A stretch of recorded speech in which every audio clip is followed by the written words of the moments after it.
Clearly हम देख रहे हैं अक्रॉस सेक्टर्स, अगर आप देखें अक्रॉस इंडस्ट्रीज, अगर देखें अक्रॉस पॉकेट्स बिकवाली हावी होती हुई। लेकिन इस बिकवाली में भी आइए कॉर्पोरेट कनेक्शन में आगे बढ़ते हैं और नतीजों का सीज़न चल रहा है और इस सीज़न में जहाँ जहाँ नंबर्स आ रहे हैं उसके ठीक बाद हम मैनेजमेंट से भी आपको रूबरू कराते हैं ताकि नतीजों के ठीक बाद मैनेजमेंट का सेंटिमेंट क्या है, उनके विस्तार प्लान्स क्या है, वो आपके सामने हम रख सकें।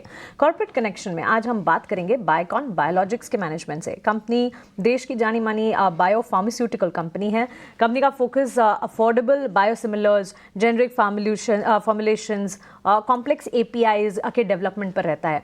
अगर बात दूसरी तिमाही के नतीजों की करें तो कमज़ोर नंबर्स देखने को मिले। सालाना आधार पर कंपनी की आय में करीब 5% का इजाफा ज़रूर देखने को मिला, लेकिन कामकाजी मुनाफा जो है वहाँ पर गिरावट दर्ज हुई, ऑलमोस्ट 8% की। मुनाफे में 126 करोड़ से ये कंपनी का मुनाफा घटकर करीब 16 करोड़ पर जाता हुआ दिखा। कंपनी के नतीजों पर कहाँ दबाव मेजरली आया, अमेरिका में मार्केट शेयर को बढ़ाने की क्या रणनीति है, दूसरे देशों के बाजारों में बिजनेस बढ़ाने को लेकर कंपनी की क्या योजना है, रिसर्च एंड डेवलपमेंट पर खर्च समेत नए प्रोडक्ट्स लॉन्च की तैयारी, इन तमाम सवालों पर चर्चा करने के लिए आप कंपनी के मैनेजमेंट बायोकॉन के CEO और MD श्रीहास तांबे हमारे साथ जुड़ गए हैं। श्रीहास जी, स्वागत है आपका ET नाउ स्वदेश पर। अपना समय देने के लिए आपका शुक्रिया। सबसे पहले तो बायोकॉन बायोलॉजिक्स के US के मार्केट शेयर की ही मैं बात करना चाहूंगी, क्योंकि सिग्निफिकेंट मार्केट शेयर 20% हमने US में देखा है। क्या की फैक्टर्स हैं जिन्होंने कंट्रीब्यूट किया है इस स्ट्रॉन्ग परफॉर्मेंस को, और साथ ही इसे मेंटेन करने के लिए किस तरह से आप आगे रणनीति बना रहे हैं और इस शेयर को किस तरह से आप डेवलप होता हुआ आगे देखते हैं मूविंग फॉरवर्ड? बहुत बहुत धन्यवाद पहले तो मुझे आपके शो पे बुलाने के लिए। और जैसे कि आपने सही कहा, जो भी हमारे प्रोडक्ट्स यूएस में लॉन्च हुए हैं उनका परफॉर्मेंस बहुत ही अच्छा रहा है। और जो 2 ऑन्कोलॉजी के प्रोडक्ट्स हमने लॉन्च किए थे यूएस में, जो पहले लॉन्च हुए थे 2018-19 में, उनका बहुत ही अच्छा परफॉर्मेंस रहा है। हमने देखा है कि करीबन 20% से भी ज़्यादा अभी मार्केट शेयर उनको मिला है। तो उसके अलावा हमने इंसुलिन ग्लार्जिन को भी लॉन्च किया था, और जो भी अभी लगभग 1/5 of the market already capture करते हुए दिखाई दे रहा है। तो ये एक बहुत ही कॉन्फिडेंस देने वाली बात है, क्योंकि नवंबर 2022 में जब हमने वियाट्रिस से ये जो बिजनेस एक्वायर किया था, उसके साथ में हमने उनकी कमर्शियल फ्रंट एंड को भी एक्वायर किया था। तो वो जो सेल्स टीम्स थी, जो कमर्शियल इंजन था, उनको भी हमने बायोकॉन बायोलॉजिक्स में शामिल किया था। तो ये जो टीम है ये बहुत ही एनर्जेटिक है और बहुत ही एक्साइटेड है इन प्रोडक्ट्स को आगे ले जाने के लिए, जिसका आपको परिणाम अभी दिखाई दे रहा है, जहाँ पे ये फोकस, मैनेजमेंट का जो फोकस है बिजनेस के प्रति, और जो टीम है जो जिन्होंने रिलेशंस इतने सालों से बनाए हैं, और आपको दिखाई दे रहा है कि अभी जो प्रोडक्ट्स मार्केट में है उनका परफॉर्मेंस ऑलरेडी मार्केट लीडिंग दिखाई दे रहा है। तो हमें इससे काफी कॉन्फिडेंस मिलता है, जो आगे के प्रोडक्ट्स हम लाएंगे वो भी इस तरीके से आगे परफॉर्मेंस दिखा पाएंगे। बिल्कुल मिस्टर तांबे, यूएस में आपके बेटर परफॉर्मेंस को तो हम देख ही रहे हैं और बायोकॉन बायोलॉजिक्स का सिग्निफिकेंट मार्केट शेयर जो है वो बिल्कुल काबिले तारीफ है। लेकिन साथ साथ बिजनेस कंट्रीब्यूशन की अगर बात करें अक्रॉस मार्केट्स, यूएस, यूरोप और साथ ही इमर्जिंग मार्केट्स में किस तरह का बिजनेस कंट्रीब्यूशन इन मार्केट से आता हुआ आपको देखने को मिला? हमारा काफी बैलेंस ज्योग्राफिक डिस्ट्रीब्यूशन रहा है, ताकि हमारा बिजनेस हमेशा बैलेंस में रहे। यूएस और नॉर्थ अमेरिका का कंट्रीब्यूशन थोड़ा सा ज्यादा है, जो 40% के करीब है। बट यूरोप और रेस्ट ऑफ द वर्ल्ड जिसे हम कहते हैं, उसका भी 30% रफली इक्वल है। तो जैसे कि मैंने कहा कि हमने 120 कंट्री में हम बिजनेस करते हैं, और उसमें ज्योग्राफिक डिस्ट्रीब्यूशन हमने इस तरीके से रखा है कि हमारा कंपनी का एक्सपोजर किसी एक देश या किसी एक रीजन के प्रति ज्यादा ना हो, और हम हर कंट्री और हर रीजन में प्रोडक्ट्स अपने लेके आके अफोर्डेबिलिटी को हम सर्विस कर सके, पेशेंट्स को सर्विस कर सके, और ये प्रोडक्ट सब जगह पहुंच पाए। तो हमारा डिस्ट्रीब्यूशन ये 40-30-30 एट अ ब्रॉड लेवल हम कह सकते हैं।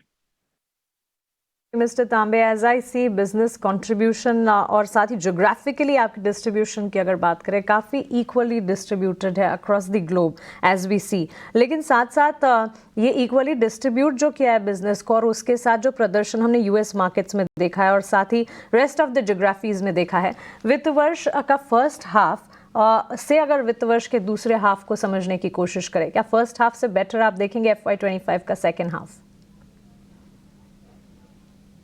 बेटर तो हमेशा हो ही सकता है, लेकिन मैं आपके दर्शकों को बता दूं कि जो फर्स्ट हाफ रहा है FY25 का, ये हमारे जो एक्सपेक्टेशन थे उसके उसके चलते रहा है, क्योंकि अगर हम लास्ट ईयर से इसको कंपेयर करें तो फर्स्ट जो अभी जो क्वार्टर अभी गई है Q2 FY25 की, उसका लाइक फॉर लाइक बेसिस में बायोकॉन बायोलॉजिक्स की ग्रोथ 19% रही है, which is a very strong growth on such a large base.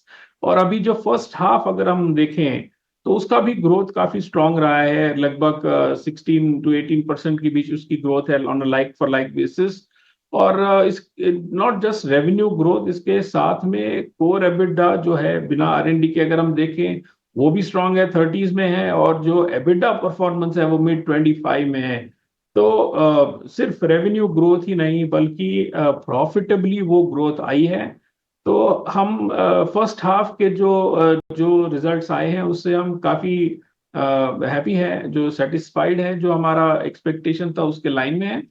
Second half का भी जो परफॉर्मेंस रहेगा, गाइडेंस तो नहीं देना चाहता, लेकिन जरूर ये कहूंगा कि जिस तरीके से हमारे परफॉर्मेंस रही है प्रोडक्ट्स की, सेकंड हाफ भी इसी तरीके से ग्रो होना चाहिए। और ग्रो इसलिए होगा क्योंकि हमारे प्रोडक्ट्स की जो डिमांड है वो काफी स्ट्रांग है और वो बैलेंस्ड है, किसी एक रीजन में उसका फोकस नहीं है। बिल्कुल, वी विश कि जिस तरह से फर्स्ट हाफ में डेवलपमेंट हुआ है उससे भी बेहतर डेवलपमेंट सेकंड हाफ में भी नजर आए। लेकिन अब आपके कुछ और डेवलपमेंट्स एंड इनोवेशंस की अगर बात करें, ऑफ कोर्स नोटवर्दी हैं ये सारे।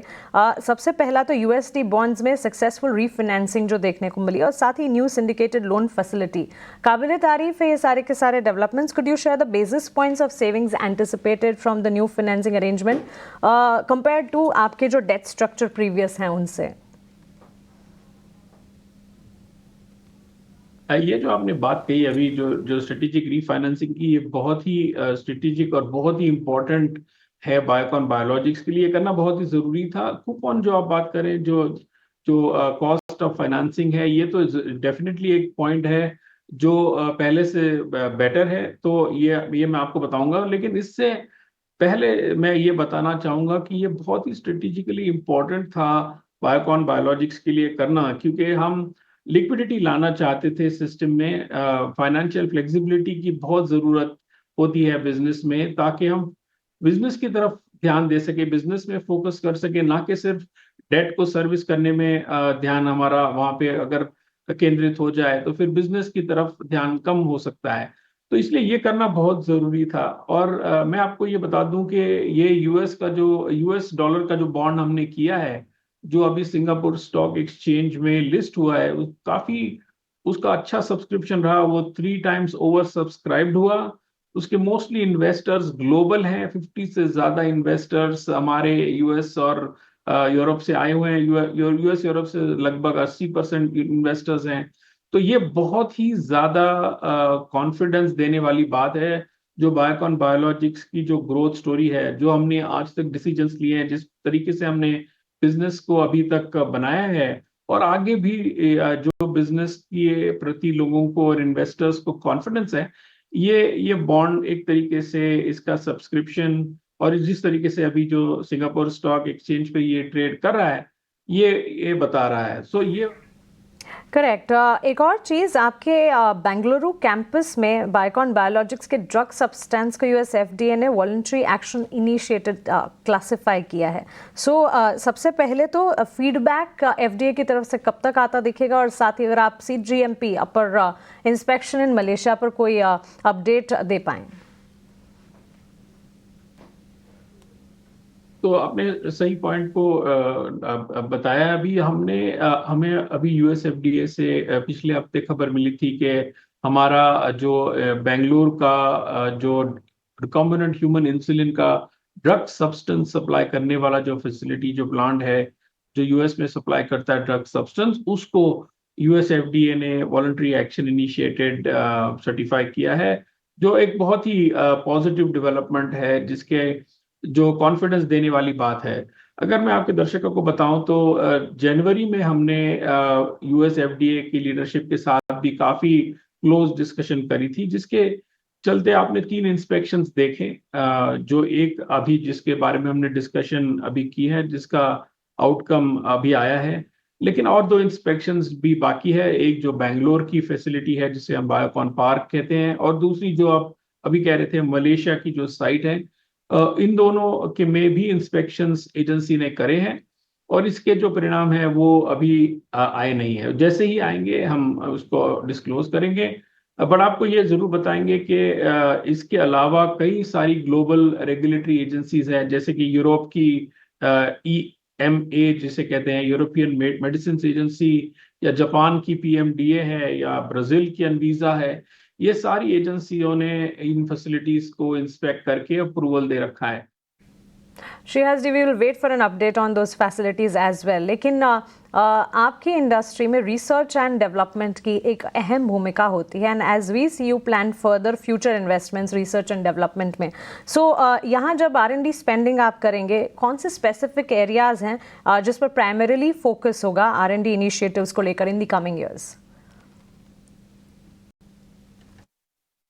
जैसा कि आप जानते हैं, बायोकॉन और बायोकॉन बायोलॉजिक्स एक साइंस ड्रिवन कंपनी है। हमारा सबसे बिगेस्ट डिफरेंशिएटर हमारा साइंस है, ताकि जिसके वजह से हमने जो प्रोडक्ट्स मार्केट में लाए हैं वो काफ़ी प्रोडक्ट्स फर्स्ट रहे हैं मार्केट में। तो हम साइंस में काफ़ी इन्वेस्ट किए। आज भी हमारा पोर्टफोलियो सब इंडस्ट्री में सबसे स्ट्रॉन्गेस्ट और ब्रॉडेस्ट पोर्टफोलियो है, और हम उसमें इन्वेस्ट किए जा रहे हैं। अभी भी अगर आप देखो तो हम उन कुछ दुनिया की कई छोटी कंपनी, कई लिमिटेड कंपनियों में से हैं जो अगले 2 साल 3 साल में 5 बायोसिमिलर प्रोडक्ट्स ग्लोबली लॉन्च करने जा रहे हैं। तो हमारा R&D पे हमेशा से ही फोकस रहा है, और अभी हम काफी इसके प्रति कमिटेड हैं। अगर आप स्पेंड जिसके कहते हैं, हम जिसे इन्वेस्टमेंट कहते हैं R&D में, हमने गाइड किया था इस साल के बिगिनिंग में कि हम 7 to 9% रेंज में हमारा R&D का स्पेंड रहेगा। इस क्वार्टर में अगर आप देखोगे तो 6% के आसपास रहा है। R&D स्पेंड हमेशा थोड़ा सा साइक्लिकल रहता है, जैसे कि आपके क्लिनिकल ट्रायल शुरू है तो एक क्वार्टर में ज्यादा आया है, एक क्वार्टर में थोड़ा सा कम। तो हमारा इस पर्टिकुलर फाइनेंशियल ईयर में 7% के आसपास में एनुअलाइज्ड R&D स्पेंड रहेगा, ऐसा हमारा मानना है। तो हम इस R&D इन्वेस्टमेंट को बहुत ही फोकस से करते हैं, और हमारी इंडस्ट्री में लीडरशिप हमारी साइंस की वजह से जो है वो आगे भी रहेगी, ये हमारी उम्मीद है। That explains a lot. Shriharsh ji, one last question. आपके एग्जिस्टिंग प्रोडक्ट के डेवलपमेंट प्रॉमिसिंग नजर आ रहा है, लेकिन product launch pipeline going further क्या रहेगी? जैसे कि मैंने अभी भी कहा था कि अगले 2 से 3 साल में हम 5 नए प्रोडक्ट्स ग्लोबली लॉन्च करने जा रहे हैं। तो ये बहुत ही इंपॉर्टेंट डेवलपमेंट है। ऐसी दुनिया में बहुत ज्यादा कंपनियां नहीं है जिनके पास इतना स्ट्रांग पोर्टफोलियो होगा, और जो इस स्केल पर प्रोडक्ट्स ग्लोबली लॉन्च करें। जो अभी अभी मैंने आपको बताया था कि हमारा प्रेजेंस भी अभी 120 कंट्रीज में है। तो ये जो लॉन्च होगा, जो भी प्रोडक्ट हम लाएंगे, ये सारा ग्लोबली लॉन्च हम कर पाएंगे। श्रीहर्ष जी, बहुत शुक्रिया आपका हमारे साथ जुड़ने के लिए, सवालों के जवाब देने के लिए, और आपको आने वाले क्वार्टर्स के लिए ढेरों शुभकामनाएं।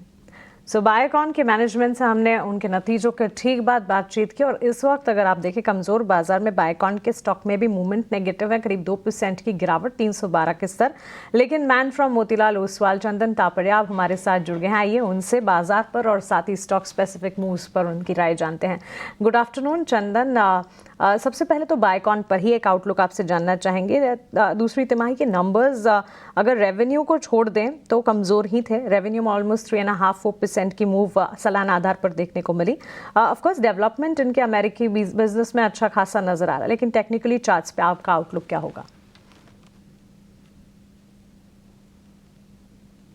थैंक यू, धन्यवाद Mansi, thanks for having me. So काफी इंटरेस्टिंग डिस्कशन बायोकॉन के रिलेटेड चल रहा था, and appreciate all your efforts to get the insight for all the viewers. Biocon की बात करें उससे पहले मैं निफ्टी फार्मा की बात कर रहा हूँ। पिछले लगभग हम 25 दिन की बात करें तो निफ्टी ने लगभग 1300-1400 पॉइंट का करेक्शन दिखा है, बट निफ्टी फार्मा फिर भी अपने आप को होल्ड कर रहा है। निफ्टी फार्मा ने इस साल लगभग 33-35% के मोमेंटम दिखाए हैं और कहीं ना कहीं इंडेक्स के कंपेयर में अल्फा जनरेट किया। पिछले 4 वीक से जरूर थोड़े थोड़े प्रॉफिट बुकिंग हुई है, बट कंपैरेटिवली मार्केट जितना नहीं गिरा है। तो कहीं ना कहीं ये चीज तो है कि सेलेक्टिव फार्मा काउंटर्स में कहीं ना कहीं डिफेंसिव नेचर है। अब हम बायोकॉन की बात करें तो पिछले लगभग 7-8 वीक में 395 से लेके नीचे में 300 तक के डिक्लाइन देखें, तो ऑलमोस्ट 30-32% के डिक्लाइन के बाद में अब एक मेजर सपोर्ट है। 300-298 इसका एक मेजर सपोर्ट है और मेरे हिसाब से इसको ध्यान में रखना चाहिए। 298 के सपोर्ट को ध्यान में रखते हैं। अब यदि हल्का सा फॉलो आपको 320 के ऊपर आता है तो lower top lower bottom negate हो जाता है और उस कंडीशन में 340 तक के अपसाइड बनने चाहिए।